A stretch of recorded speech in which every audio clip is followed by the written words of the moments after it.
ವೇದವಾಕ್ಯವನ್ನೆಲ್ಲ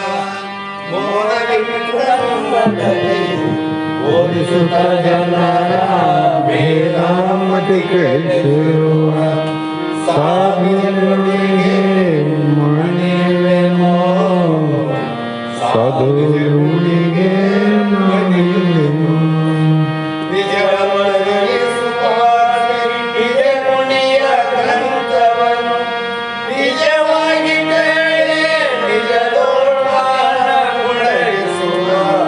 ಸುಜನರಿಗೆ ನಿತ್ಯ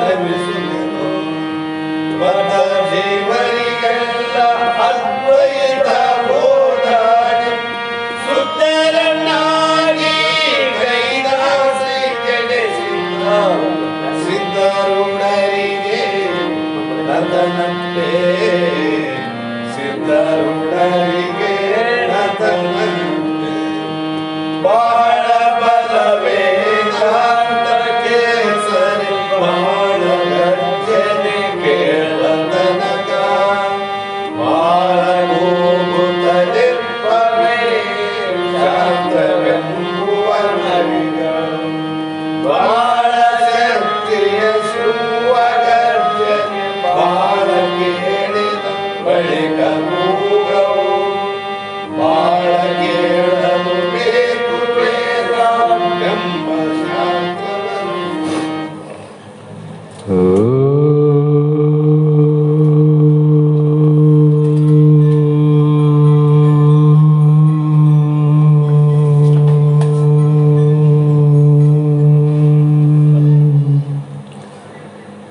ಗುರು ಬ್ರಹ್ಮ ಗುರು ವಿಷ್ಣು ಗುರುದೇವೋ ಮಹೇಶ್ವರ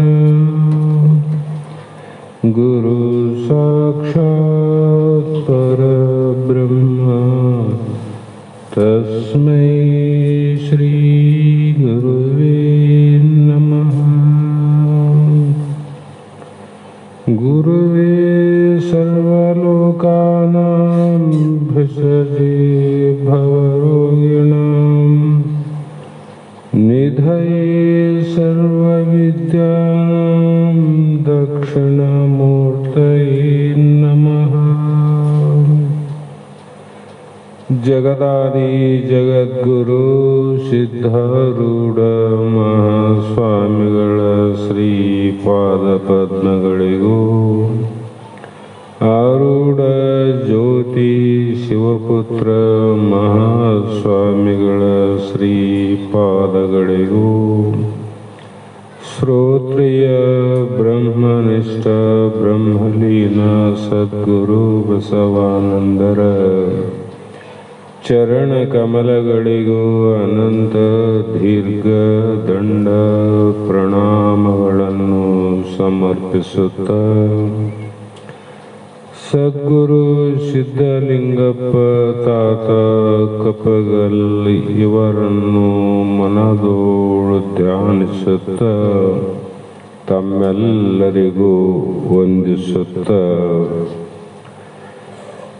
ಈ ದಿನ ಶ್ರೀಮನ್ ನಿಜಗುಣ ಯೋಗಿಗಳು ರಚಿಸಿದಂಥ ಅನುಭವ ಸಾರ ಎನ್ನುವ ಗ್ರಂಥದ ಪ್ರಥಮ ಸಂಧಿಯ 6ನೆಯ ಸೂತ್ರ 4ನೆಯ ನುಡಿ ಎಂದಿನ ಆಧಾರದ ವಿಷಯವಾಗಿದ್ದು, ಈ ಸೂತ್ರದಲ್ಲಿ ಹಿಂದೆ ಸದ್ಗುರುಗಳು ಶರಣಾಗತನಾದಂಥ ಶಿಷ್ಯನಿಗೆ ಬೇರೊಂದು ವರವನೊಲ್ಲೆನು, ಮುಕ್ತಿದಿರುವ ಸಾಧನವ ಬೇಡುವನು ಅಭವ.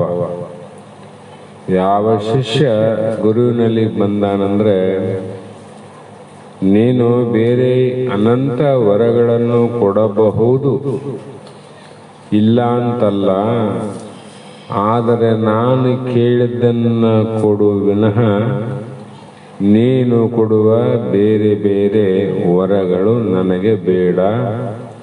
ಕಾರಣ ಏನಂದರೆ ನನಗೆ ಮುಕ್ತಿ ದೊರೆಯುವ ಸಾಧನವ. ಇವು ಯುಕ್ತಿಯಿಂದ ಕೂಡಿದ ಸಾಧನಗಳು ಬೇಕಾಗಿಲ್ಲ. ಮುಕ್ತಿಗೆ ಸಾಧನಗಳು ಬೇರೆ ಅಂತ ಅರ್ಥ ಆಯ್ತಲ್ಲ. ಕಂಬರ ಏನಾದರೂ ಸಾಮಾನು ಬಿಡಬೇಕಾದ್ರೆ ಅವನಿಗೆ ಸಾಧನ ಬೇರೆ, ಬಿಡಿಗ ಸಾಮಾನು ಮಾಡಬೇಕಾದ್ರೆ ಅವನ ಸಾಧನಗಳು ಬೇರೆ. ಅಲ್ಲಿ ಬಿಡಿಗೆ ಕೊಡತಿ ಬೇಕಾಗ್ಯದ, ಬಾಳ್ಚಿ ಬೇಕಾಗ್ಯದ, ಇನ್ನೊಂದು ಬೇಕಾಗ್ಯದ. ಆದ್ರೆ ಆ ಸಾಮಾನುಗಳು ಕಂಬಾರಿಗೆ ನಡೆಯಂಗಿಲ್ಲ. ಅವನು ಇಕ್ಕಳ ಬೇಕಾಗ್ಯದ, ತಿರಿ ಬೇಕಾಗ್ಯದ, ಅಡಿಗಲ್ಲು ಬೇಕಾಗ್ಯದ.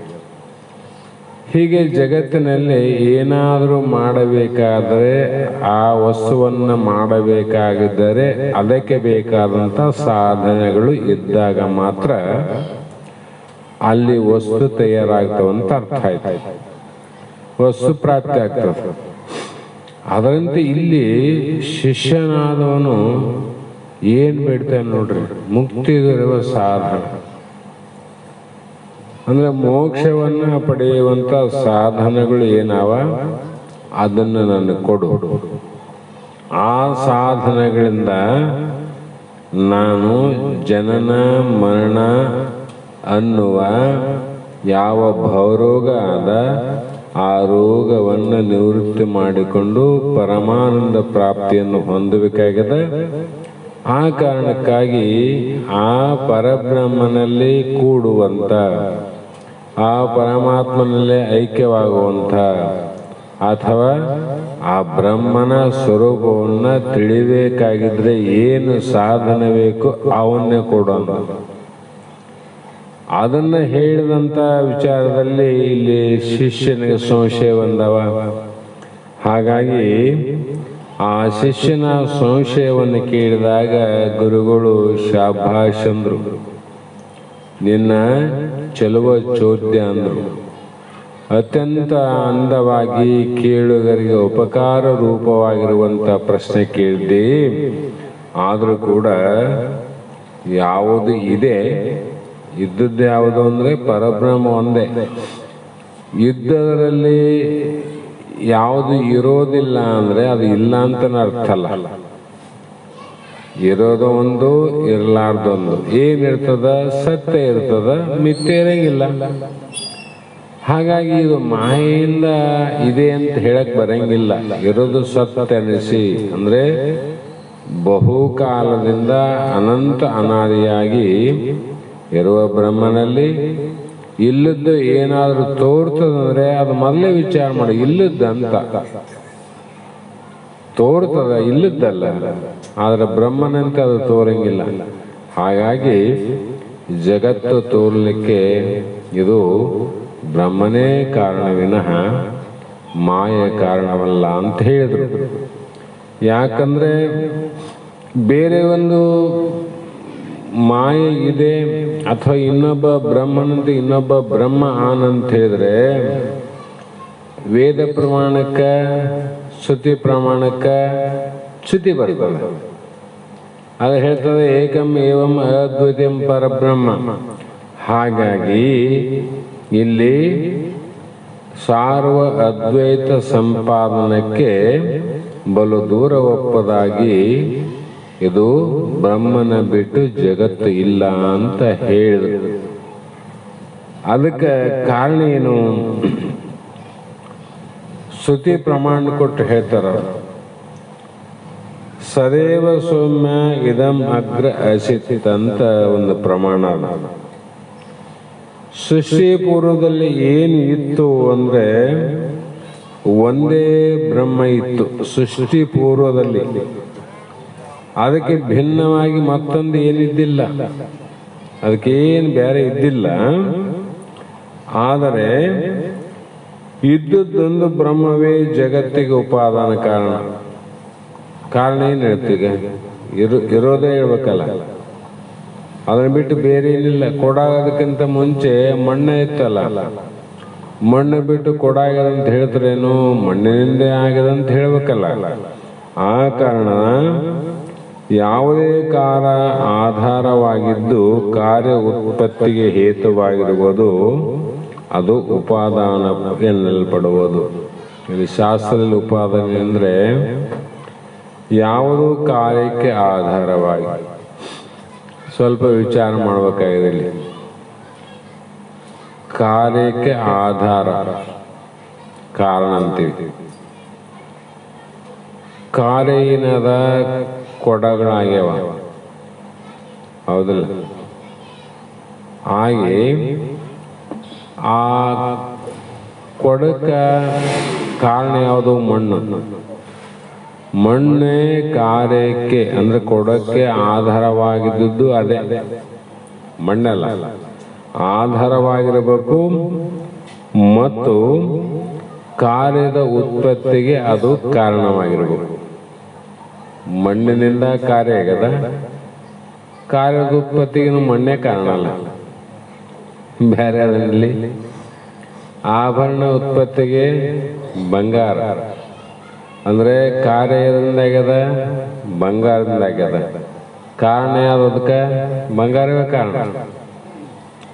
ಭಿನ್ನ ಅದೇನು ಇಲ್ಲ. ಅದರಿಂದ ಬ್ರಹ್ಮನಿಂದ ಕಾರ್ಯ ಆಗದಂದ್ರೆ ಕಾರಣ ಬ್ರಹ್ಮನೇ ಇರಬೇಕಲ್ಲ. ಇದು ಅನುಭವಕ್ಕೆ ತಂದು ಕೊಡ್ತಾರ ಮಹಾತ್ಮರು. ಅವನು ಕೇಳನ ಪ್ರಶ್ನೆ, ಮಾಯಿಂದ ಅನುಭವದಾಗಿತ್ತಲ್ಲ ಅಂತ.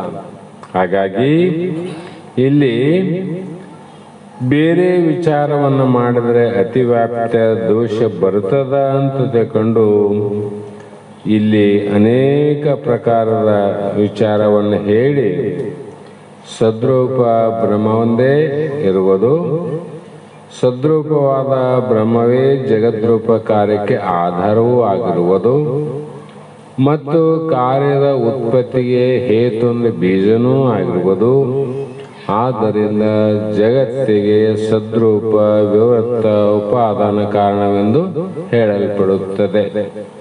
ಅದಕ್ಕೆ ಆರಂಭವಾದ ಉಪಬೇಡ, ಪರಿಣಾಮವಾದ ಅಲ್ಲ, ಇದು ವಿವರ್ತವಾದಂತನೇ ಹೇಳಬೇಕು ಅಂತ ಹೇಳಿ ಇದನ್ನು ಬಿಟ್ಟು ಬೇರೆ ಹೇಳಿದ್ರು ಅನುಕೂಲಕ್ಕಂದ್ರೆ ಅದು ಶ್ರುತಿಗೆ ವಿರೋಧವಾಗುತ್ತದೆ.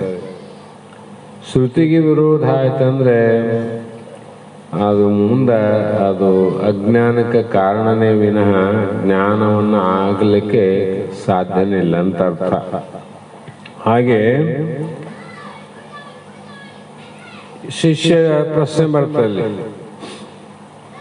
ನೀವು ಹೇಳಿದ್ರಿ ಸತ್ಯವಾದ ಇರುವಂತ ಬ್ರಹ್ಮವೇ ಜಗತ್ತಿಗೆ ಉಪಾದಾನ ಕಾರಣ ಆಗಿದೆ ಅಂದ್ರಿ. ಮಣ್ಣೇ ಉಪಾದಾನ ಕಾರಣ ಮಡಿಕೆ, ಬಂಗಾರವೇ ಉಪಾದಾನ ಕಾರಣ ಒಡವೆ ಅಂದಾಗ ಕಾರ್ಯವಾದ ಜಗತ್ತಾದ್ರೂ ಕೂಡ ಸತ್ಯ ಆಗ್ಬೇಕಲ್ಲ. ಕಾರಣದಿಂದ ಅದೇ ಕಾರ್ಯ ಅಂದ್ರೆ ಕಾರಣ ಎಷ್ಟು ಸತ್ಯ. ಇಲ್ಲಿ ಕಾರಣ ಸತ್ಯ ಅದ, ಕಾರಣ ಏನೋ ಬ್ರಹ್ಮ, ಬ್ರಹ್ಮ ಸತ್ಯ ಅಂತಿರಲ್ಲ. ಅಂದ್ರೆ ಜಗತ್ತು ಮಿಥ್ಯೆ ಆಗ್ಬಾರ್ದಾಗಿತ್ತಲ್ಲ. ಮಿಥ್ಯೆ ಹೆಂಗಾಗ್ತಂತ ಪ್ರಶ್ನೆಯಲ್ಲಿ ಕಾರ್ಯವಾದ ಜಗತ್ತಾದರೂ ಸತ್ಯವಾಗಬಹುದಲ್ಲವೇ ಅಂದಾಗ ಗುರು ಹೇಳ್ತಾರ, ಇದೇನು ನಿಯಮ ಇಲ್ಲ ಅನ್ನೋ. ಅದು ಹಿಂಗೆ ಕಾರ್ಯದಲ್ಲಿ ಅದು ಸತ್ಯ ಕಾರಣ ಇರಬೇಕಂತ ಏನಿಲ್ಲ. ಯಾಕಂದ್ರೆ ಸತ್ಯವಾದ ಮೃತ್ತು ಮತ್ತು ಸುವರ್ಣ ಇವುಗಳ ಕಾರ್ಯವಾದ ಘಟಕುಂಡಲಾದಿಗಳಿಗೆ ಪರಿಣಾಮ ಉಪಾದಾನ ಕಾರಣವಾಗಿದ್ದರೂ ಕಾರ್ಯಗಳಲ್ಲಿ ಅನುಸೂತ್ಯವಾಗಿದ್ದರೂ ಕಾರ್ಯಗಳಾದ ಘಟಕುಂಡಲಗಳು ಸತ್ಯವಿಲ್ಲಕ್ಕಿಂತ ಮಿಥ್ಯಗಳೇ ಆಗಿವೆ. ನೀನು ಹೇಳ್ದಂಗೆ ಹಿಂಗೆ ಅದಲ್ಲಪ್ಪ, ಅದ್ರಾಗೇನು ವ್ಯತ್ಯಾಸ ಅದಂತಾರ. ಮಣ್ಣಿನಿಂದ ಮಡಿಕೆ, ಬಂಗಾರದಿಂದ ಆಭರಣ ಆಗ್ಯಾವ. ಆದರೆ ಮಣ್ಣನ್ನು ಬಿಟ್ಟು ಕಾರ್ಯ ಆಗ್ಯಾವೆ, ಬಂಗಾರ ಬಿಟ್ಟು ಕಾರ್ಯ ಆಗ್ಯಾವೆ, ಅನುಸೂತ್ಯವಾಗಿದೆ. ಆದ್ರೆ ಅದ್ರ ಏನು ಮಿಥ್ಯ ಅದ ಅಂದ್ರೆ ನಾಮರೂಪಗಳು ಮಿಥ್ಯ, ನಾಮರೂಪ ಮಿಥ್ಯಾವ. ಹಾಗಾಗಿ ಇವು ಘಟ ಪಟ ಅಂಬುವೆ ಸರ್ವ ಪದಾರ್ಥಗಳಲ್ಲಿಯೂ ಅನುಸೂತ್ಯವಾಗಿರುತ್ತದೆ. ಆದ್ದರಿಂದ ಬ್ರಹ್ಮದ ಸದ್ರೂಪ ಎಲ್ಲ ಕಡೆಗೆ ತೋರುತ್ತದೆ. ಆದ್ದರಿಂದ ಸದ್ರೂಪ ಬ್ರಹ್ಮವೇ ಜಗತ್ತಿಗೆ ವಿವರ್ತೋಪಾದನ ಕಾರಣವಾಗಿದೆ.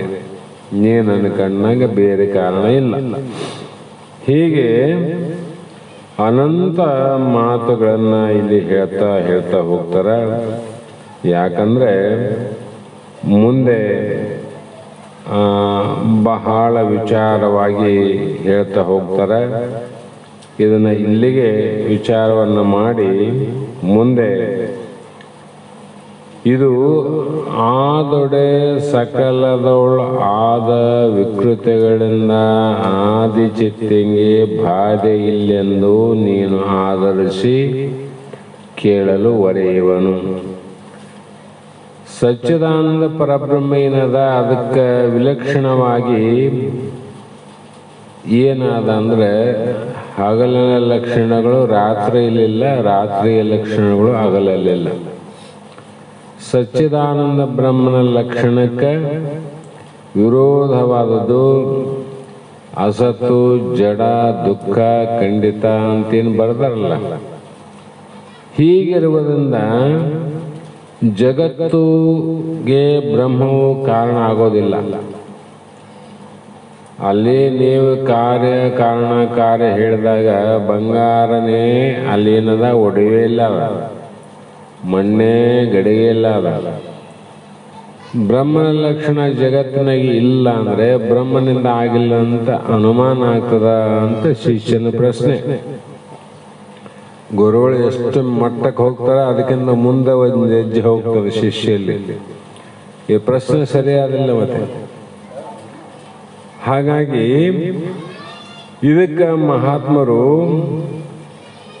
ಪುರುಷನ ಅಚೇತನವಾದ ಶರೀರವೇ ಅಚೇತನ ಕೇಶನಾದಿಗಳಿಗೆ ಕಾರಣವಾಗಿರುತ್ತದೆ. ಚೇಳುಗಳ ಅಚೇತನ ಶರೀರಗಳಿಗೆ ಅಚೇತನವಾದ ಗೋಮಯವೇ ಕಾರಣವಾಗಿದೆ. ಆದ್ದರಿಂದ ವಿಲಕ್ಷಣವಿಲ್ಲ, ಸಲಕ್ಷಣಗಳಾಗಿವೆ ಅಂತ ಇಲ್ಲಿ ಶಿಷ್ಯಗೆ ಉತ್ತರ ಕೊಡ್ತಾರೆ. ಇಲ್ಲಿ ಪುರುಷನ ಅಚೇತನವಾದ ಶರೀರ, ಜಡದ ಶರೀರ, ಅಚೇತನ ಅಂದ್ರೆ ಜಡ. ಆ ಜಡವಾದ ಶರೀರಕ್ಕೆ ಅಚೇತನ ಕೇಶಾದಿಗಳೇ ಕಾರಣ.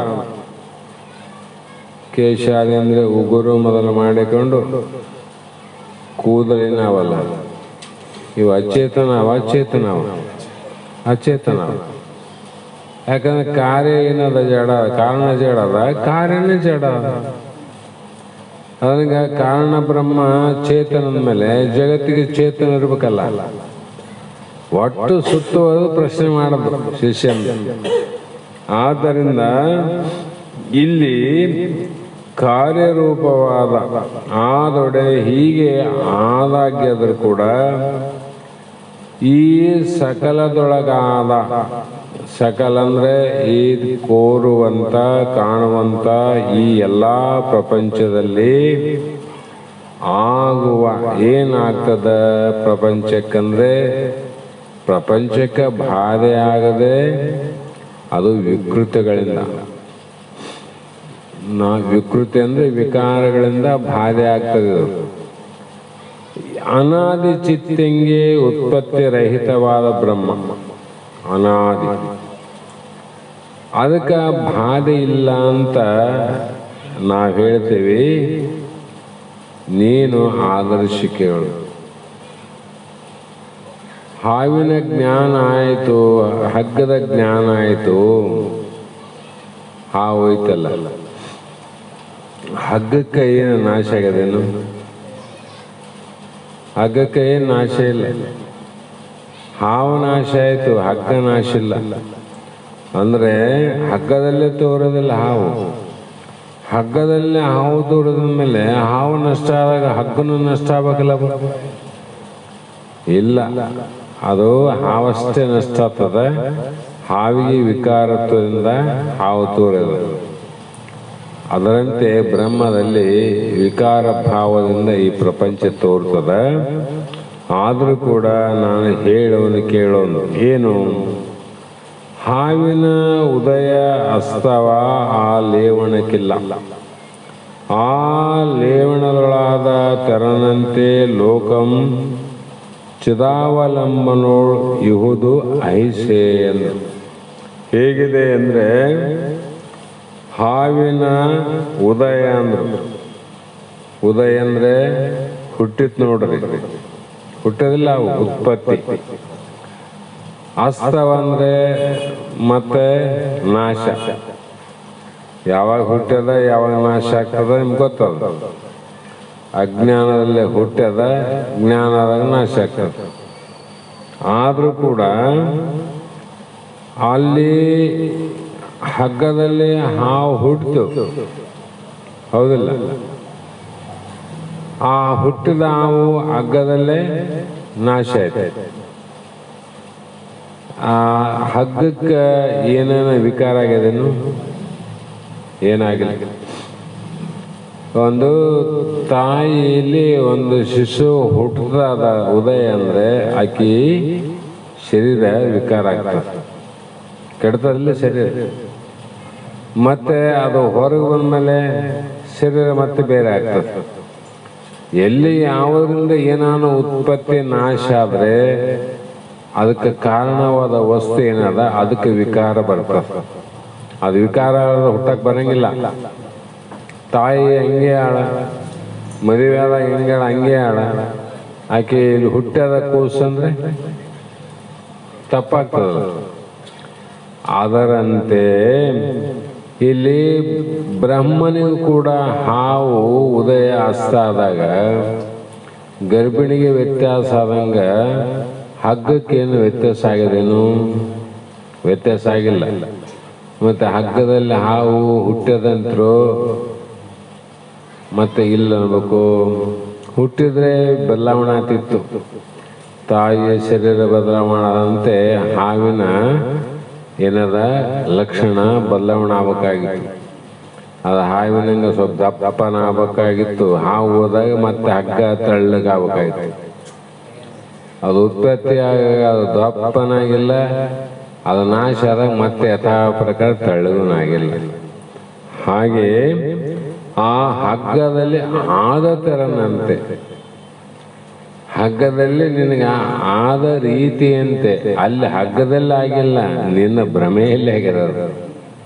ಹಗ್ಗದಲ್ಲಿ ಆಗಿದೆ. ಅದೇ ರೀತಿ ಈ ಜಗತ್ತು ಚಿದಾವಲಂಬನದೊಳಂದ್ರು. ಆ ನಿನ್ನಲ್ಲೇ ಇರುವಂಥ ಚಿದ್ರೂಪವಾದ ಬ್ರಹ್ಮ ಏನದ? ಚಿದ್ರೂಪವಾದ ಬ್ರಹ್ಮ ಯಾವುದು?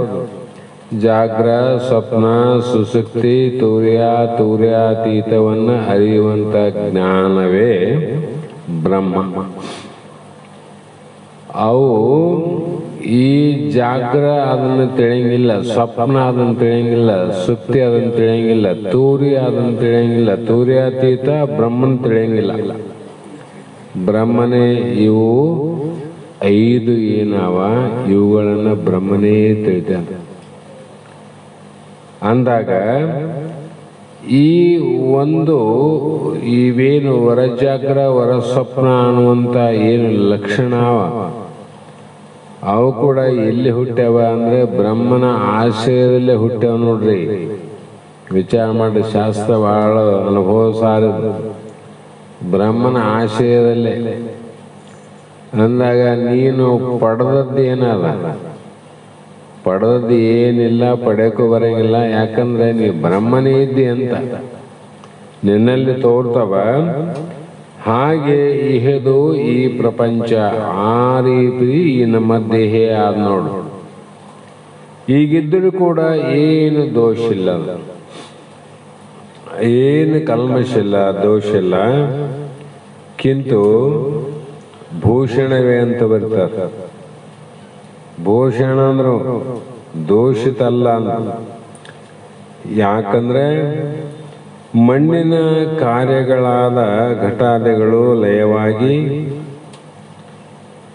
ತೋರಿದ ಮೇಲೆ ಏನೇನು ದೋಷ ಅದೇನು ಭೂಷಣ ಅಂತಾರೆ. ಮಣ್ಣಿನ ಕಾರ್ಯಗಳಾದ ಘಟಾದಿಗಳಂದ್ರೆ ಅನಂತ ಮುಚ್ಚಳ ಮಡಿಕಾದಿಗಳು, ಅವೆಲ್ಲ ಲಯ ಆತವಿಲ್ಲ ನಾಳೆ, ಯಾವಾಗ ಒಡೆದು ಧೂಳಾದಾಗ. ಆದರೂ ಕೂಡ ಅವೆಲ್ಲವೂ ಮಣ್ಣಿನ ರೂಪ ಆಗ್ತಾವೋ ಏನು ಮಡಿಕೆ ರೂಪ ಆಗ್ತಾವೋ?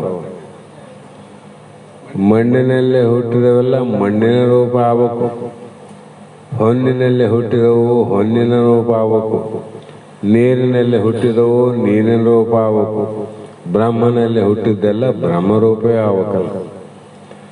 ಆದಾಗ ತಮ್ಮ ಧರ್ಮಗಳಿಂದ ಮಣ್ಣನ್ನು ಮುಚ್ಚಿರುವವು ಇಲ್ಲ, ಬಂಗಾರದ ಕಾರ್ಯಗಳಾದ ಆಭರಣಗಳು ಗಟ್ಟಿಯಾದ ಮೇಲೆ ತಮ್ಮ ಧರ್ಮಗಳಿಂದ ಆ ಬಂಗಾರವನ್ನು ದೂಷಿತ ಮಾಡಿರುವವೇ ಇಲ್ಲ. ಇಲ್ಲೇನು ನಾವು ಕಿದ್ದಂಥದ್ದು ದೋಷ ಮಣ್ಣಿಗೆ ಬಂದದೆ ಲಯಾದಾಗ. ಆಭರಣದಲ್ಲಿ ಇದ್ದಂಥ ನಾಮರೂಪಗಳು ಬಂಗಾರದ ಒಳಗೋಗಿವ ನಾವು ಇಲ್ಲ. ಅದರಂತೆ ಬ್ರಹ್ಮನಿಂದ ಆದಂಥ ಜಗತ್ತಿನ ಲಕ್ಷಣಗಳು ಬ್ರಹ್ಮನಲ್ಲಿ ಹೋಗ್ತವೆ ಏನಂದ್ರೆ ಬ್ರಹ್ಮನಲ್ಲಿ ಹೋಗೋದಿಲ್ಲ ಅಂತ, ಏನಾಗಲ್ಲ, ದೋಷನಿಲ್ಲ ಅಂತ. ಹಾಗಾಗಿ ಇಲ್ಲಿ ಆತ್ಮೈ ವೇದಂ ಸರ್ವಂ ಸರ್ವಂ ಖಲ್ವಿದಂ ಬ್ರಹ್ಮ ಅಂತ ಶ್ರುತಿ. ಇವು ಮೂರು ಕಾಲಗಳಲ್ಲಿಯೂ ಕಾರ್ಯವೂ ಕಾರಣದೊಡನೆ ಬಾಧ ಸಮಾನಾದಿ ಕಾರಣದಿಂದ ಅನನ್ಯವೆಂದು ಹೇಳುತ್ತದೆ. ಅಂದರೆ ಅವಿದ್ಯಾ ಅಧ್ಯಾರೋಪಿತಗಳಾದ ಜಗತ್ತಿನ ಧರ್ಮಗಳು ಕಾರಣವನ್ನು ದೂಷಿತ ಮಾಡಲಾರವು. ಕಾರ್ಯಗಳು ಕಾರಣವನ್ನು ಮುಚ್ಚಲಿಕ್ಕೆ ಸಾಧ್ಯ ಇಲ್ಲ, ಅದಕ್ಕೆ ದೋಷ ಬರಲಿಕ್ಕೆ ಸಾಧ್ಯ ಇಲ್ಲ. ಅದಕ್ಕೆ ಬ್ರಹ್ಮನ ಕಾರ್ಯವಾದ ಈ ದೇಹ ಏನದ, ಇದಕ್ಕೆ ಅನಂತ ದೋಷಗಳಾವಲ್ಲ. ಮಲದೋಷ ಅದ, ವಿಕ್ಷೇಪ ದೋಷ ಅದ, ಆವರಣ ದೋಷ ಅದ. ಈ ದೇಹದ ಇಂದ್ರಿಯಾದಿಗಳ ಅಜ್ಞಾನ ಸಂಪಾದನೆಯಿಂದ ಏನಾಗದಂದ್ರೆ ಅನಂತ ರೀತಿಯ ನಮಗೆ ಆರೋಪಗಳಾವ. ದೇಹಕ್ಕೆ ಜನನಾದ, ದೇಹಕ್ಕೆ ಮರಣಾದ, ದೇಹಕ್ಕೆ ವಿಕಾರಾದ, ಇಂದ್ರಿಯಾದಿಗಳ ಧರ್ಮ ಕರ್ಮಗಳಾವ. ಇವೆಲ್ಲವೂ ಕೂಡ ನಾಳೆ ದೇಹ ಲಯ ಆದಾಗ ಅದರ ಧರ್ಮಗಳು ಆತ್ಮನಲ್ಲಿ ಹೋಗಿ ಸೇರ್ತವೆ ಅಂದ್ರೆ ಇಲ್ಲ, ನೀವು ಹೊರಗೆ ಸರಿ. ನಾಮರೂಪಗಳು ಕರಗಿ ಬಂಗಾರದ ಲೈಕ್ಯ ಆದಂಗ ಈ ನಾಮರೂಪದ ದೇಹದ ಧರ್ಮ ಕರ್ಮಗಳ ಲಯ ಆಗ್ತವೆ, ಆದ್ರೆ ಬ್ರಹ್ಮ ಒಂದೇ ಉಳಿತದ. ಅದಕ್ಕಾಗಿ ಯಾವ ದೋಷವೂ ಇಲ್ಲ, ನಿನ್ನ ಸ್ವರೂಪ ನೀ ತಿಳ್ಕೊಂಡ್ರೆ ಅಂತ ಹೇಳ್ತಾರೆ. ಅದಕ್ಕೆ ಅವಿದ್ಯಾ ಅಧ್ಯಾರೋಪಿತಗಳಾದ ಜಗತ್ತಿನ ಧರ್ಮಗಳು ಕಾರಣವನ್ನು ದೂಷಿತ ಮಾಡಲಾರವು. ಆದ್ದರಿಂದ ಜಗತ್ತಿನ ಸಂಬಂಧಿ ವಿಕಾರಗಳಿಂದ ಅನಾದಿಯಾದ ಚಿದ್ರೂಪ ಬ್ರಹ್ಮಕ್ಕೆ ಯಾವ ಹಾನಿ ಇಲ್ಲ, ಯಾವ ಹಾನಿ ಇಲ್ಲ. ಈ ಮನೆಯಲ್ಲಿ 45 ವರ್ಷ ನಾವಿದ್ದೀವಿ, ಸುಮಾರು 40 ವರ್ಷ ಮೇಲೆ ಆಯ್ತು ಈ ಮನೆಯಲ್ಲಿ. ಇವೆಲ್ಲ ಈ ಮನೆಯಲ್ಲಿ ಅನಂತ ಕಾರ್ಯಗಳು ನಡೆದಾವ, ಅನಂತ ಕಾರ್ಯಗಳು. ಮದುವೆ ಆಗಿರ್ಬೋದು, ಮಸಣದ ಕಾರ್ಯ ಆಗಿರ್ಬೋದು, ಅಜ್ಞಾನ ಕಾರ್ಯ ಆಗಿರ್ಬೋದು, ಜ್ಞಾನದ ಆತ್ಮಚಿಂತನೆ ಎಷ್ಟೋ ವರ್ಷಗಳು ನಡೆದಿರಬಹುದು. ಇವೆಲ್ಲ ಆಗ್ಯಾವಲ್ಲ, ಸತ್ಯ ಅಲ್ಲ. ಆದರೆ ಈ ಬೈಲಿಗೆ ಏನಾದ್ರು ಸಂಬಂಧ ಅದೇನದು? ಈ ಮನೆಯಲ್ಲಿ ಇಷ್ಟು ದಿನ ನಡೆದದ್ದು ಧರ್ಮ ಅಂತ ಅದಕ್ಕೆ ಬಹಳ ಪುಣ್ಯ ಬಂದಿಲ್ಲ. ಬೈಲಿಗೆ ನಾವು ಮಾಡಿದ ಅನಂತ ತಪ್ಪು ಕಾರ್ಯಗಳನ್ನು ನೋಡಿ ಪಾಪ ಅಂತ ಅದಕ್ಕೆ ಲೇಪನ ಆಗಿಲ್ಲ. ಅದು ಹೇಗೆ ಎರಡಕ್ಕೂ ಸಾಕ್ಷಿಯಾಗಿ ತಾನು ಲೇಪನವನ್ನು ಮಾಡಿಕೊಳ್ಳದೆ, ತನ್ನಲ್ಲಿ ಸೇರಿಸಿಕೊಳ್ಳದೆ ಅವುಗಳನ್ನು ನೋಡುವುದಷ್ಟರ ಕೆಲಸ. ಸೇರಿಸಿಕೊಳ್ಳಂಗಿಲ್ಲ, ನೋಡ್ತದ, ಸೇರಂಗಿಲ್ಲ. ಹಾಗಾಗಿ ಇಲ್ಲಿ ಇಂದ್ರಜಾಲ ಆಟಗಾರನು ಮಾಯಾವಿದ್ಯೆಯಿಂದ ವಿಚಿತ್ರವಾದ ಆಟವನ್ನು ಮಾಡಿ, ಇಂದ್ರಜಾಲ ಅಂದ್ರೆ ಮಾಯಾವಿ ಪುರುಷ ಅಂತ, ಅವನು ಮಾಯಾವಿದ್ಯೆಯಿಂದ ವಿಚಿತ್ರವಾದ ಆಟವನ್ನು ಮಾಡಿ ತೋರಿಸ್ತಾನ. ಅವು ಮಿಥ್ಯಗಳೇ. ಹಾವಾಡಿಗ ಕೊನೆಗೆ ಏನು ಮಾಡ್ತಾನ, ಮಣ್ಣು ಕೈಯಲ್ಲಿ ಹಿಡ್ಕೊಂಡು ದುಡ್ಡು ಮಾಡ್ತಾನ. ಎಲ್ಲರ ಕೈ ಮುಚ್ಚ ಅಂತ. ಆ ವಿಚಿತ್ರ ಅದು ಮಾಯಾಜಾಲ ಅಂತ. ಅದ್ರಾಗ 100 ರೂಪಾಯಿ ನೋಟನ್ನು ಮಾಡಬಹುದು, ಅದರಲ್ಲಿ 1 ರೂಪಾಯಿ 10 ರೂಪಾಯಿ ಬಿಲಿಯನ್ ಮಾಡ್ತಾನೆ. ಸತ್ಯ ಅದಿಲ್ಲ ಅವ್ನು ಮಾಡಿದ, ತೋರಿಸೋಣ ಬೇಸು. ಆದರೆ ನೋಡೋ ದೃಷ್ಟಿಯಲ್ಲಿ ಸತ್ಯ ಅದ, ಅವನು ಮಾಡಿದ ದೃಷ್ಟಿಯಲ್ಲಿ ಮಿಥ್ಯ ಅದ. ಅವನು ಮಾಡಿದ ದೃಷ್ಟಿಯಲ್ಲಿ ಮಾಡ್ಯಾನ, ಆದ್ರೆ ಮಿಥ್ಯ ಅದ. ಯಾಕಂದ್ರೆ ಆ ನೋಟನ್ನ, ಆ ದುಡ್ಡನ್ನ ಚಲಾವಣೆಗೆ ಬರೋಂಗಿಲ್ಲ. ಇನ್ನೊಬ್ಬರ ಕೈ ಹೋಗೋದ್ರಾಗ ಸುಳ್ಳಾಗ್ಬಿಡ್ತಾವ. ಅವನ ಕೈಯಲ್ಲಿರೋದನ್ನ ಮಾತ್ರ ಸತ್ಯ ಅಂತ ಕಾಣ್ತದ, ಇನ್ನೊಬ್ಬರ ಕೈಯಲ್ಲಿ ಹೋಗೋದ್ರೊಳಗೆ ಸುಳ್ಳಾಗ್ಬಿಡ್ತಾವ. ಅದರಂತೆ ಯಾವ ಕಾಲದಲ್ಲಿಯೂ ಆ ಪದಾರ್ಥಗಳಿಂದ ದೂಷಿತವಾಗಿರುವುದಿಲ್ಲ, ಯಾಕಂದ್ರೆ ಅವು ಮಿಥ್ಯ ಆಗಿವಂತ. ಅವಕ್ಕೆ ದೋಷನೇ ಏನು ಹೇಳ್ತದಂತ, ಸುಳ್ಳಿಗೆ ಏನು ಹೇಳ್ತದೆ. ಇದೇ ವಿಚಿತ್ರ ಸೃಷ್ಟಿಯನ್ನ ಮಾಡಿದರೂ ಮಾಯೆ ಅದರಿಂದ ದೂಷಿತವಾಗುವುದಿಲ್ಲ. ಅದೇನನ್ನ ಮಾಡಿದ್ರು ಕೂಡ ಅದೇನು ದೋಷ ಇಲ್ಲ ಅಂತ. ಹಾಗೆ ಸ್ವಪ್ನ ಸಾಕ್ಷಿಯು ಕಲ್ಪಿತ ಸ್ವಪ್ರಪಂಚದಿಂದ ಹೇಗೆ ಲೋಪಾಯಮಾನವಾಗುವುದಿಲ್ಲವೋ ಅದರಂತೆ ತಿಳಿ ಎಂದು. ಸ್ವಪ್ನದಲ್ಲಿ ಸಾಕ್ಷಿತ ಕಲ್ಪಿತ ಸ್ವಪ್ರಪಂಚ, ಅಲ್ಲಿ ಬ್ರಹ್ಮ ಪ್ರಪಂಚ ಇಲ್ಲ, ನೀನು ಸ್ವಕಲ್ಪನೆ ಮಾಡಿದ ಪ್ರಪಂಚ ಅನ್ನೋ. ಅಂದ್ರೆ ಪ್ರಪಂಚ ಒಂದಾದಂತೋ, ಎರಡಾದಂತಿದ್ದೋ, ಮೂರಾದಂತಿದ್ದೋ. ಬ್ರಹ್ಮ ಸೃಷ್ಟಿ ಮಾಡಿದೊಂದಾಯ್ತು, ಮಾಯಾ ಸೃಷ್ಟಿ ಮಾಡಿದೊಂದಾಯ್ತು, ನೀ ಜೀವ ಸ್ವಪ್ನದಲ್ಲಿ ನೀ ಸೃಷ್ಟಿ ಮಾಡಿದ ಇದು ಒಂದಾಯ್ತು. ಯಾವುದಕ್ಕೆ ಪ್ರಪಂಚ ಅಂತ ಕರಿತೆ ಅಂತ ನೀವು? ಬ್ರಹ್ಮ ಮಾಡೋದಕ್ಕೆ ಪ್ರಪಂಚ ಅಂತಿದ್ದೋ, ಮಾಯಾ ಮಾಡೋದಕ್ಕೆ ಪ್ರಪಂಚ ಅಂತಿದ್ದೋ, ಜೀವ ಮಾಡೋದಕ್ಕೆ ಪ್ರಪಂಚ ಅಂತಿದ್ದೋ. ಎಲ್ಲ ವಿಚಾರ ಮಾಡೋರು ಕೂಡ ಈ ಪ್ರಪಂಚ ಎಲ್ಲವೂ ಬ್ರಹ್ಮ ಮಾಡಿದ್ದನು ಸುಳ್ಳಾದ, ಮಾಯಾ ಮಾಡಿದನು ಸುಳ್ಳಾದ, ನೀನು ಮಾಡಿದ್ರು ಸುಳ್ಳು. ಹೆಂಗ ಸುಳ್ಳು ಅಂದ್ರೆ ಹಾವಾಡಿ ಮಾಡಿದ್ವು ಎಲ್ಲ ಸುಳ್ಳಾಗ್ಯಾವಲ್ಲ. ಹಾಗಾಗಿ ಹೇಗೆ ರಜ್ಜುವಿನಲ್ಲಿ ಕಲ್ಪಿತವಾದ ಸರ್ಪ ವಿಕಾರದಿಂದ ರಜ್ಜು ದೂಷಿತವಾಗಿದೆ, ಹೇಗೆ ನಿರ್ವಿಕಾರದಿಂದಿರುವುದು ಅದರಂತೆ ಬ್ರಹ್ಮವು ತನ್ನಲ್ಲಿ ಮಾಯಾ ಕಲ್ಪಿತ ಕಾರ್ಯರೂಪ ಪ್ರಪಂಚ ಧರ್ಮಗಳಿಂದ ವಿಕಾರವಾಗುವುದಿಲ್ಲ. ಅದಕ್ಕೆ ಒಂದೇ ಒಂದು ದೃಷ್ಟಾಂತ, ಆಕಾಶದ ಒಂದು ದೃಷ್ಟಾಂತ. ಆಕಾಶ ಸರ್ವಗತಶ್ಯ ನಿಶ್ಚಿತ ಅಂದಂಗ ಎಲ್ಲ ಕಾಲದಲ್ಲಿ, ಮಳೆಗಾಲದಲ್ಲೂ ಅದು ಪೂರ್ಣ ಆದ, ಚಳಿಗಾಲದಲ್ಲಿ ಪೂರ್ಣ ಆದ, ಬೇಸಿಗೆಯಲ್ಲಿ ಪೂರ್ಣ ಆದ.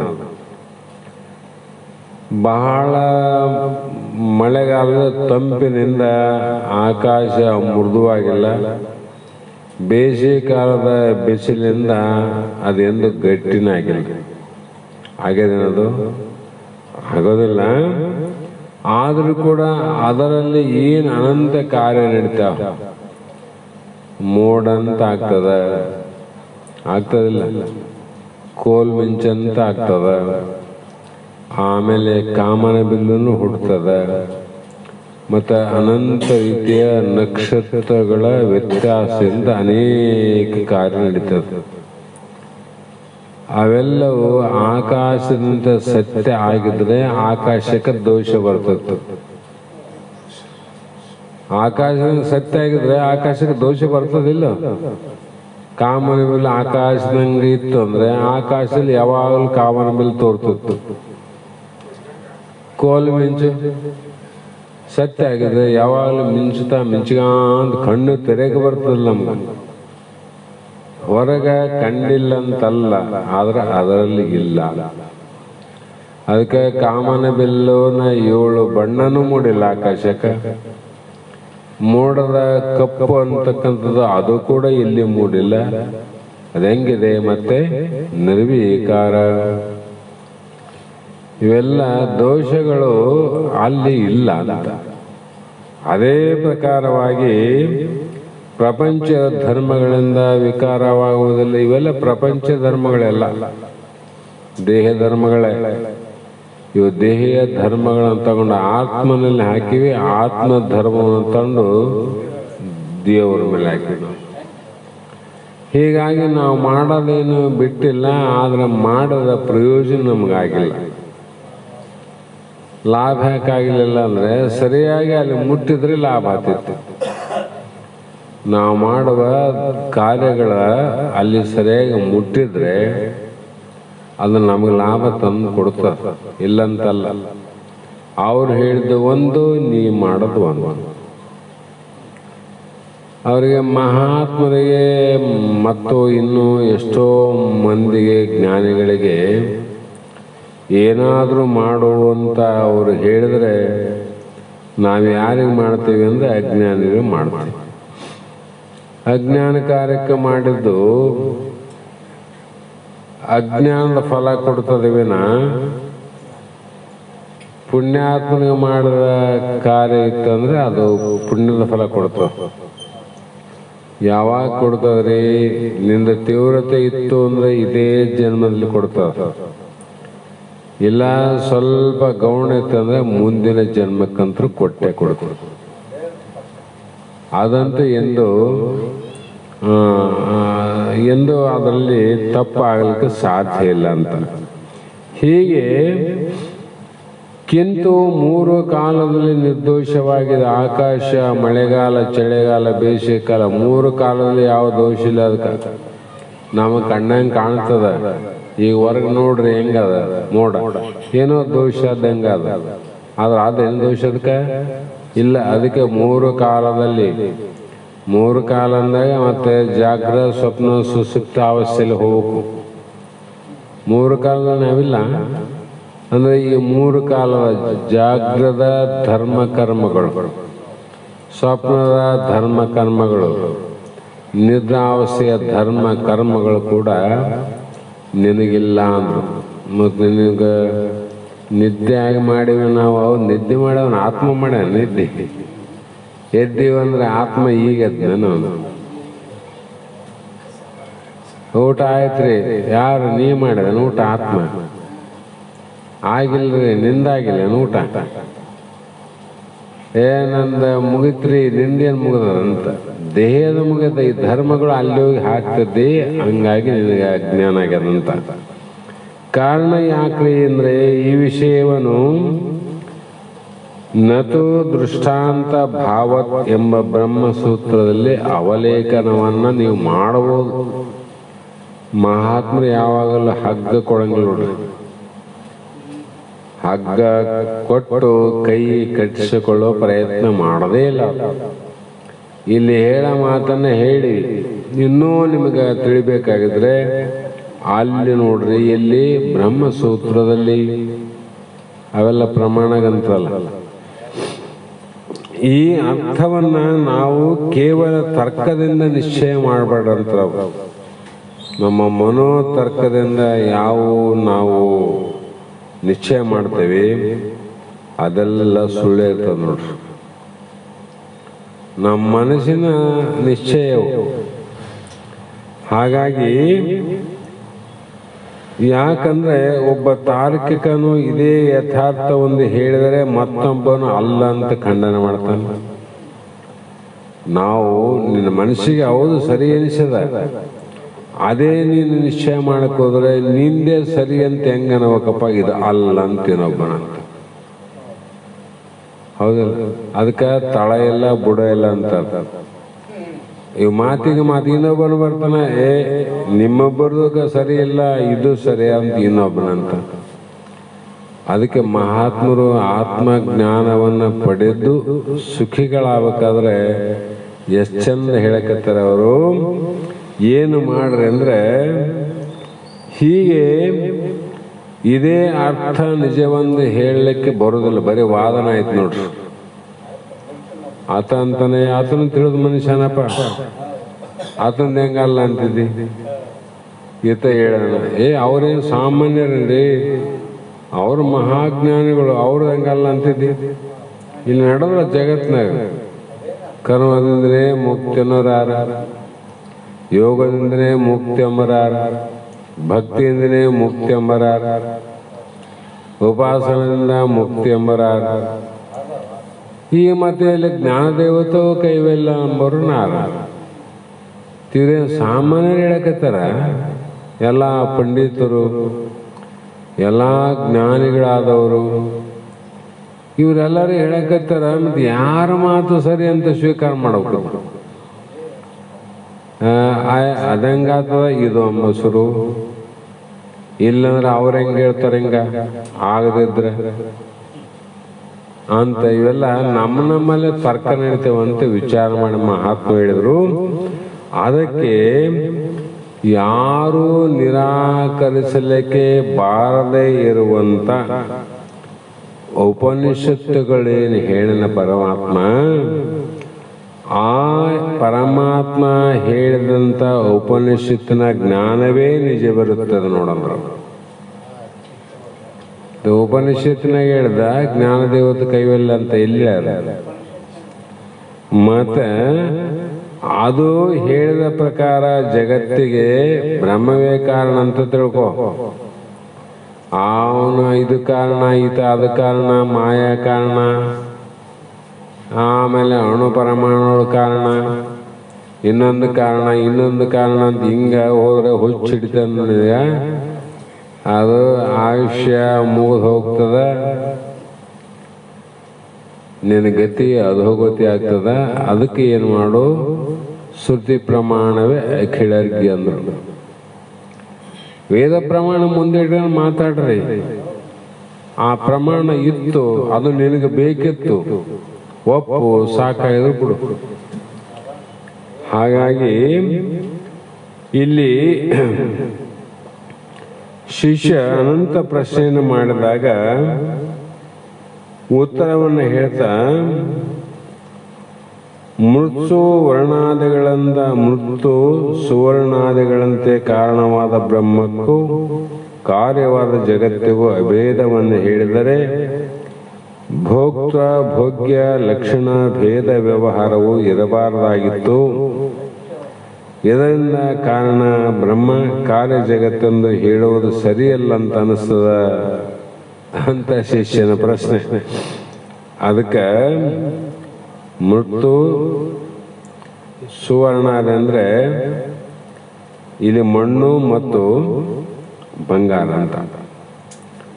ಅದಕ್ಕೆ ನೋಡಪ್ಪ, ಸಮುದ್ರವು ಜಲರೂಪದಿಂದ ಅಭೇದ, ಸಮುದ್ರ ನೀರಿನ ದೃಷ್ಟಿಯಿಂದ ಅಭೇದ, ಅಲ್ಲೇನು ಭೇದನಿಲ್ಲ. 8 ದಿಕ್ಕಿಗೆ ನೋಡು, 8 ದಿಕ್ಕಿನಲ್ಲಿ ನೀರೇ ಅದ. ಆ 8 ದಿಕ್ಕಿನಲ್ಲಿ ಯಾವುದೋ ದಿಕ್ಕಿಗೆ ಬೇರೆ ಬೇರೆ ಭೇದ ಏನೇನಾದೇನು? ನೀರೇ ನೀರು, ನೀರಿಗೆ ಭೇದನಿಲ್ಲ. ಆದರೂ ಕೂಡ ಫೇನ ತರಂಗ ಬುದ್ಬುದಾದಿಗಳ ಅಗಲುವಿಕೆ ಇಲ್ಲ ಅಂದ್ರೂ ಕೂಡ ಅಲ್ಲಿ ನೀರಿನಲ್ಲಿ ತರಂಗ, ಗುರುಳೆ ಇವೆಲ್ಲವೂ ಏನಾಗ್ತಾವ ಅಂದ್ರೆ ತೋರ್ತಾವ, ತೋರಿ ಮತ್ತೆ ಅಗಲ್ತಾವ, ಕೂಡ್ತಾವ ಮತ್ತೆ ಕಡಿತಾವ. ಇವು ಇರುವಂತ ನೀರಿನಲ್ಲಿ ತರಂಗಗಳು ಬೇರೆಯಾಗಿ ತೋರ್ತಾವ, ಭೇದ ಬೇರೆಯಾಗಿ ತೋದಂಗೆ ಕಾಣ್ತಾವ. ಗುರುಳೆ ಬೇರೆಯಾಗಿ ಕಾಣ್ತದ, ಬುರುಗುನು ಬೇರೆಯಾಗಿ ಕಾಣ್ತದ. ಆದರೆ ಹೀಗೆ ತರಂಗಾದಿಗಳು ತಮ್ಮ ತಮ್ಮಗಳೇ ಭೇದವಾಗಿ ತೋರಿದರು ಸಮುದ್ರಕ್ಕಿಂತಲೂ ಭಿನ್ನವಿಲ್ಲ. ಸಮುದ್ರಕ್ಕಿಂತ ಬೇರೆ ಅವೇನವು,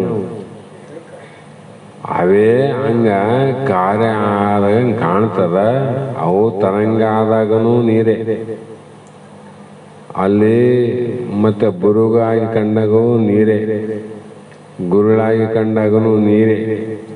ಎಲ್ಲಿ ತೋರಿದವು ನೀನೇ ತೋರಿದವು, ಮತ್ತೆ ಎಲ್ಲಿ ಲಯ ಆದವು ನೀನೇ ಲಯ ಆದವು. ಮತ್ತೆ ತೋರಿ ಅಡಗಿದವು ನಿತ್ಯ ಅಲ್ಲಲ್ಲ,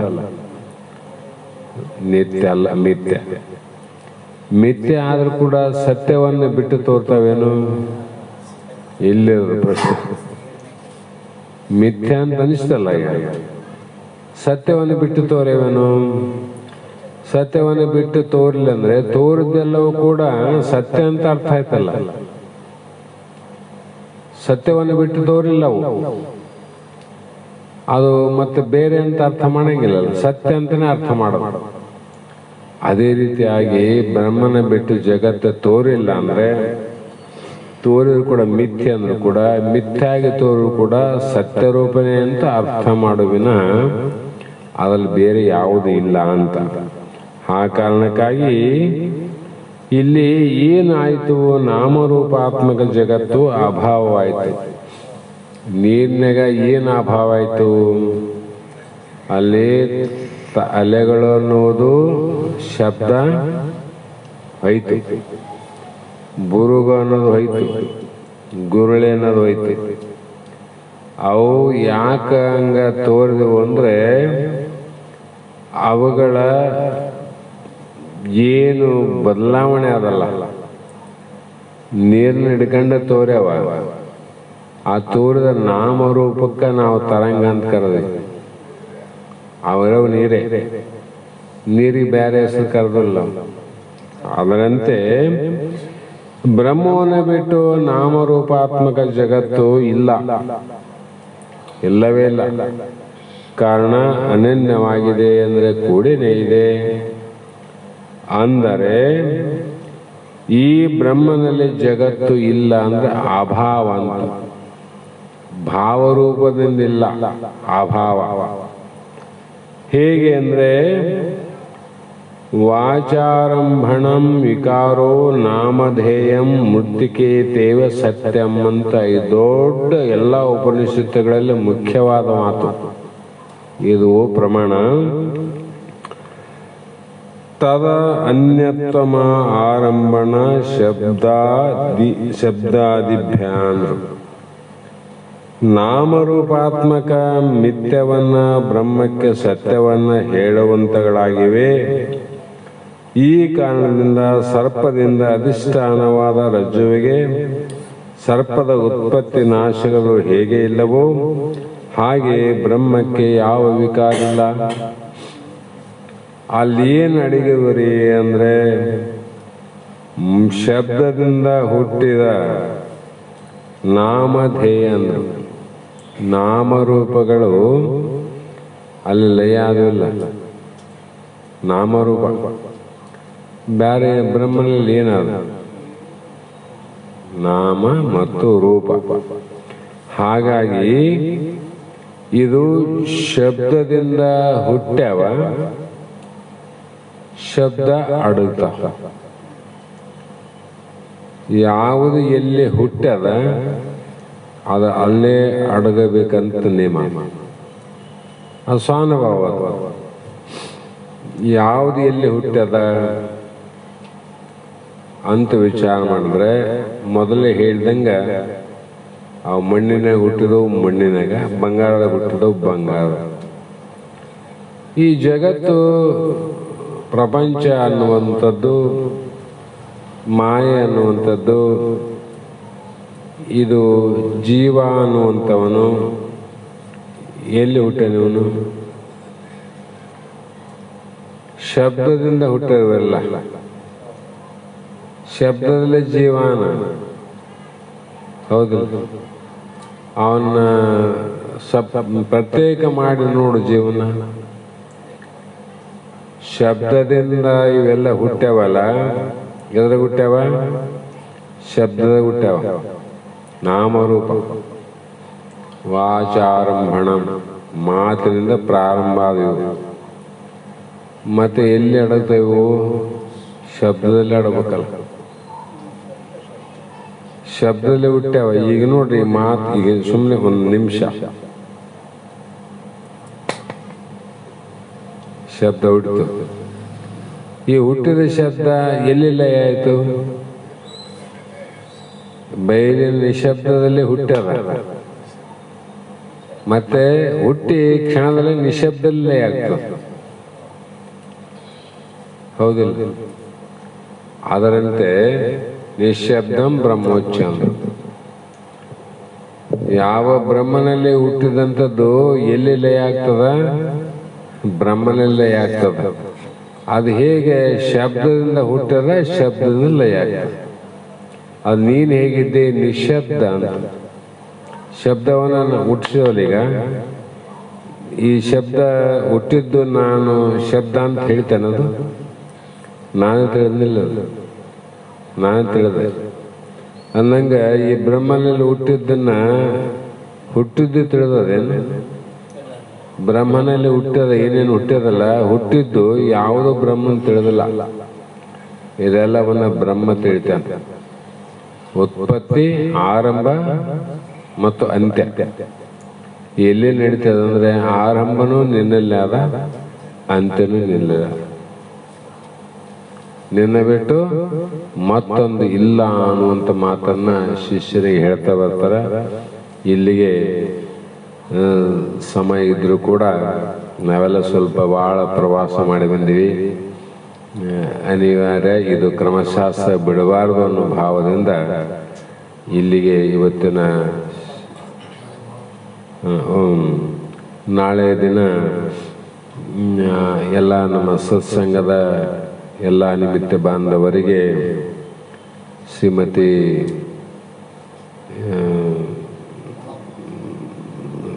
आपने ಹೆಸರೇನಲ್ಲ ಶ್ರೀಮತಿ ಶರಣಮ್ಮ ಮತ್ತು ದಿವಂಗತ ಕರಿಯಪ್ಪ ಪೂಜಾರಿಯವರ ಸುಪುತ್ರನಾದ ಮಾಳಪ್ಪನ ಮಗ ಅಂದರೆ ಶರಣಮ್ಮ ಮತ್ತು ಪೂಜಾರಿಯ ಮೊಮ್ಮಗನ ಜವಳ ಕಾರ್ಯಕ್ರಮ ನಾಳೆ ಸುಗುಣೇಶ್ವರ ದೇವಸ್ಥಾನದಲ್ಲಿ ಜರುಗುವುದು. ನಂತರ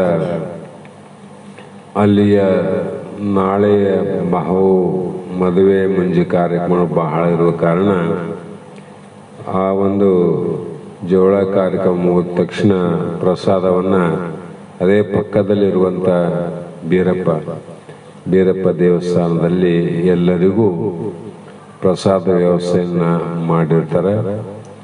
ಆದ ಕಾರಣ ನಮ್ಮ ಯಾವ ಶರಣ ಬಳಗ, ನಮ್ಮ ವೇದಾಂತ ಶಾಸ್ತ್ರದ ಬಳಗ ಮತ್ತು ಅವರಿಗೆ ಬೇಕಿರತಕ್ಕಂಥ ಬಂಧು ಬಾಂಧವರು ಎಲ್ಲರೂ ಕೂಡ ಆ ಕಾರ್ಯದಲ್ಲಿ ಭಾಗವಹಿಸಿ ಆ ಒಂದು ಮಗುವಿಗೆ ಆಶೀರ್ವದಿಸಿ ಅವರು ನೀಡುವಂಥ ಪ್ರಸಾದವನ್ನು ಸ್ವೀಕರಿಸಿ ಧನ್ಯರಾಗೋಣ ಅಂತ ಮಾತನ್ನು ಹೇಳ್ತಾ ಇವತ್ತಿನ ಶಾಸ್ತ್ರಕ್ಕೆ ಮಂಗಲವನ್ನು ಹೇಳಿ ನಾವು ಕೂಡ ಕೃತಾರ್ಥರಾಗೋಣ ಅನ್ನುವಂಥ ಮಾತನ್ನು ಹೇಳ್ತಾ, ಯಾರಾದರೂ ಬಂದಿಲ್ಲ ಅಂದ್ರೂ ಕೂಡ ಅವರಿಗೂ ಕೂಡ ನಾಳೆ ಈ ಕಾರ್ಯಕ್ರಮ ಇದೆ ಅಂತ ತಾವು ಕೂಡ ತಿಳಿಸಲಿಕ್ಕೆ ಅಭ್ಯಂತರವಿಲ್ಲ ಅಂತಕ್ಕಂಥ ಮಾತನ್ನು ಹೇಳ್ತಾ ಮಂಗಲವನ್ನು ಹೇಳ್ರಿ.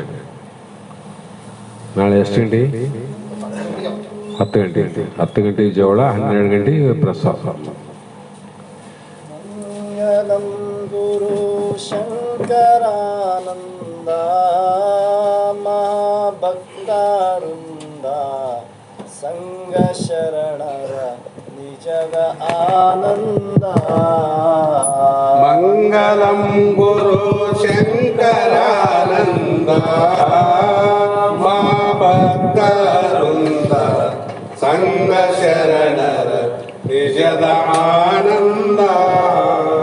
ಮಂಗಲಮಯವಾದ ಜಡಿಗುರು ಸಂಗದಿಂದಲೇ ಸಕಲ ವೇದದ ಅಂಗಮಯನೆಂದೆನಸಿಕೊಂಡು ಭೃಂಗ ಕೀಟಕ ನ್ಯಾಯದಂದಲಿ. ಮಂಗಲಂ ಗುರು ಶಂಕರಾನಂದ ಮಹಾಭಕ್ತಾರುಂದ ಸಂಘ ಶರಣರ ನಿಜದ ಆನಂದ. ಎಲ್ಲೋ ಜನಶಿ ಎಲ್ಲೋ ವಾಸಿಸಿದಿ, ಎಲ್ಲೆಲ್ಲೋ ತಿರಗಿ ಬಲ್ಲತನದಲ್ಲಿ ಬ್ರಹ್ಮ ಬೋಧಿಸಿದಿ. ಎಲ್ಲೋ ಜನಸಿ ಎಲ್ಲ ವಾಸಿಸಿದಿ, ಎಲ್ಲೆಲ್ಲೋ ತಿರುಗಿ ಬಲ್ಲತನದಲ್ಲಿ ಬ್ರಹ್ಮ ಬೋಧಿಸಿದೆ. ಕಲ್ಲು ಹೃದಯದ ಕಾಲದೂತರ ಸಲ್ಲು ತಪ್ಪಿಸಿ ಸೆಳೆದು ಜನನ ಮರಣ ಬಾಧೆ ತೊಲಗಿಸಿ ಚಿನ್ಮಯಾತ್ಮ ಬೋಧೆ ನೆಲೆಸಿದೆ. ಮಂಗಲಂ ಗುರು ಶಂಕರಾನಂದ ಮಾ ಭಕ್ತವೃಂದ ಸಂಘ ಶರಣರ ನಿಜದ ಆನಂದ. ಜನಸಿ ಬೆಳೆದ ಭೂಮಿಯಂತಿಹದೋ ಘನ ಮಹಿಮಾ ನಿಮಗೆ ಗುಣವಸಲೊಯ್ದ ಸ್ವಾಮಿಯಂತವರೋ. ಜನಸಿ ಬೆಳೆದ ಭೂಮಿಯಂತಿಯರೋ ಘನ ಮಹಿಮಾ ನಿಮಗೆ ಗುಣವಸಲೊಯ್ದ ಸ್ವಾಮಿಯಂತವರೋ. ವ್ಯಾಸವರ ಗುರು ಶೇಷಾನಂದರ ಕಾಸವಿದ್ಯೆಯ ಕಲಿತು ಕೆಲ ದಿನ ಭೂಷಣಕ್ಕೆ ಭೂಷಣವನೆನಸಿ ವಾಸ ಮಾಡಿದಿ ಜಡಿಯ ಮಠದಲ್ಲಿ. ಮಂಗಲಂ ಗುರು ಶಂಕರಾನಂದ ಮಾ ಭಕ್ತವೃಂದ ಸಂಘ ಶರಣರ ನಿಜದ ಆನಂದ. ಒಡವಿಯೋ ವೇದಾಂತ ಒಡೆಯನೋ ಜಡಿದೇವನಿವನು ನುಡಿದ ತತ್ವಂ ಶಿಯ ವಾಕ್ಯವನೋ. ಒಡವಿಯೋಳ್ ವೇದಾಂತ ಒಡೆಯನೋ ಜಡಿದೇವನಿವನು ನುಡಿದ ತತ್ವ ಶಿಯ ವಾಕ್ಯವನೋ. ಕರುಣೆಯಿಂದಲೇ ಸುರಿದ ಅಮೃತ ಕರಣದಲ್ಲಿ ಕೃಪಾ ಮಾಡಿಕೊಂಡು ಪರಮಹಂಸನಾಗಿ ಭೂವರ ತರಣಿ ತಾರಿಪ ನೌಕಾಧೀಶಗೆ. ಮಂಗಲಂ ಗುರು ಶಂಕರಾನಂದ ಮಾ ಭಕ್ತವೃಂದ ಸಂಘ ಶರಣರ ನಿಜದ ಆನಂದ. ಸಂಘ ಶರಣರ ನಿಜದ ಆನಂದ. ಪರಮೋಂ ಚೈತನ್ಯಂ ಶಾಶ್ವತಂ ಶಾಂತಂ ವ್ಯೋಮಾತೀತಂ ನಿರಂಜನಂ ನಾದಬಿಂದು ಕಲಾತೀತಂ ತಸ್ಮೈ ಶ್ರೀ ಗುರುವೇ ನಮಃ. ಶ್ರೀಮಜ್ಜಗದ್ಗುರು ಸಿದ್ಧಾರೂಢ ಮಹಾರಾಜ್ ಕಿ, ಶ್ರೀ ಸದ್ಗುರು ಶಿವಪುತ್ರ ಮಹಾರಾಜ್ ಕಿ, श्री सद्गुरु बसवान महाराज की, श्री सद्गुरु अभिनव महाराज की।